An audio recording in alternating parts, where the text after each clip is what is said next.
We're just trying to position to be able to show you with the camera.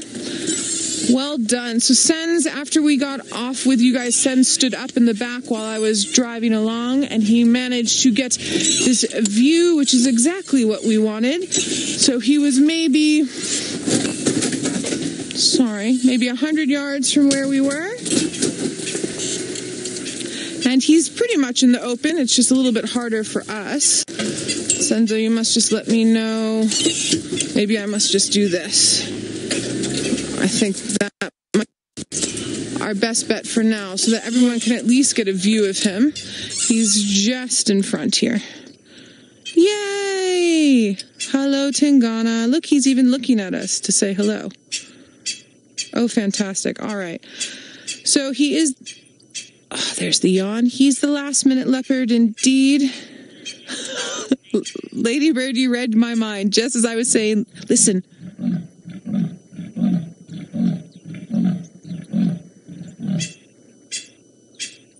Very cool. Did everyone hear that? All right. Now, remember earlier I was saying the leopards usually do that when they're moving, and Tingana had moved. I think maybe with his injured paw that he's still trying to do as much territory marking audio and with urine as possible without moving as much either. He doesn't want to give up the ghost at all with this, which is a good plan, I think. And Lady Bird, yeah, you read my mind just as I was saying he's our last minute leopard today. Your comment came through and it was the same thing. Well done. Great minds think alike. So he yawned a bit. He did his audio territorial marking. The Franklins are going completely nuts next to me. And I'm hoping what he'll do is get up and start moving a little bit, because we can see him very nicely with the camera, which is fantastic.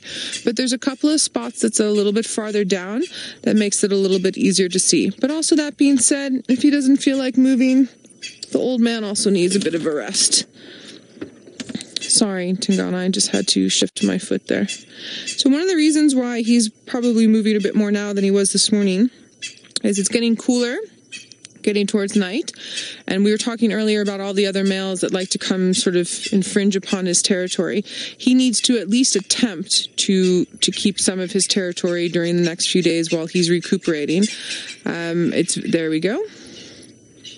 So you can see his little hop along. He can put a bit on there. It's much better than it was this morning.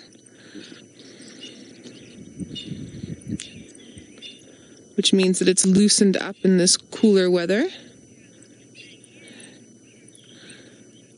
I believe everyone's saying, yay, Tingana. I'm agreeing. Yeah, so this morning, he's doing much better than he was doing this morning when I was watching him.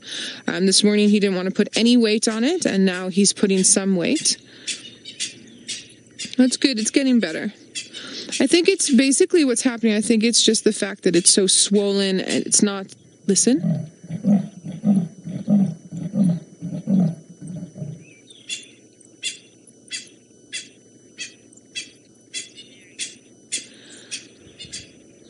This is fantastic. I think he hears another leopard, to be honest with you. And I think he's hearing, obviously his hearing's much better than mine.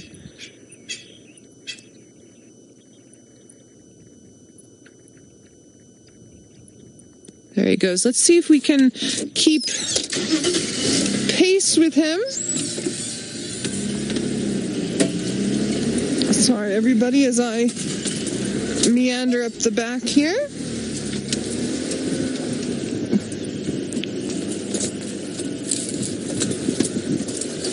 Sorry for any branches, Senzo.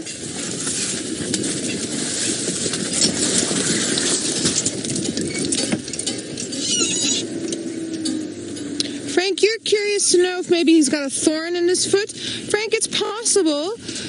When I saw it earlier today, it looked like a sprained foot to me, but Tristan and VM spent some really good time with him yesterday, and they were saying they saw 2 little puncture marks in there, so we think he was in a fight with another leopard and that his paw was bit. That's what we think, because there's also apparently some scratches on his side. And it would make sense. There's enough other leopards in the area. There he is. He's scent marking with his urine. You can just see his bum end. It's very difficult. I'm going to try and Alright guys, he's being a typical leopard and going into a very difficult spot, so I am going to try my best. Alright, while I try and get you another view of this beautiful Tingana, let's go back to Scott and see what he's up to. Here he is. I'm always still so impressed with this zoom that we have on our camera, because where he's sitting from here is not easy to see with your own two eyes, but when you get the camera in there, it's absolutely fantastic. So he's hobbled along down to this little spot, and he's just listening and looking around and keeping an eye out, smelling the wind a little bit every now and then.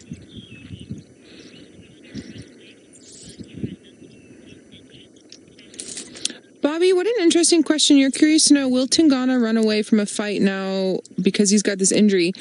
I actually think, Bobby, because he can't move very quickly, I don't think he'd run away. I think he's going to stand his ground more. Remember, he's still a very large leopard. He's probably about 80, 85 kilograms, if not a little bit more. So that would be about 200 pounds, roughly, just a little bit under.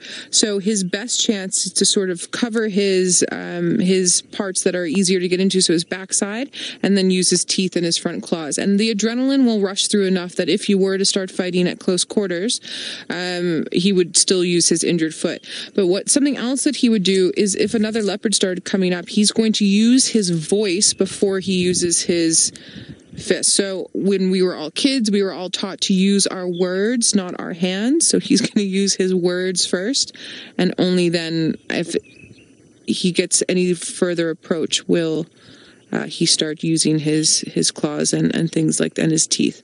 So he'll spit, he'll snarl, he'll grunt, he'll hiss, and he'll try and sound big and also not show his weakness to his opponent.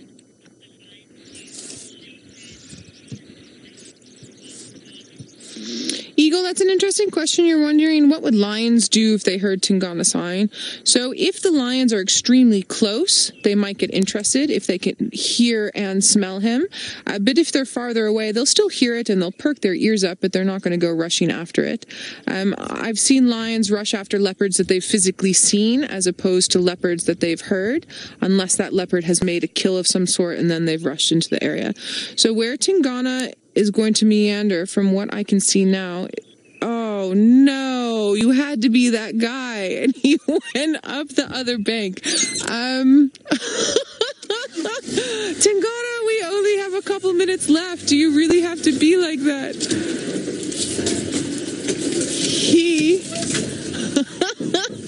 Oh guys, I'm so sorry. I'm not going to be able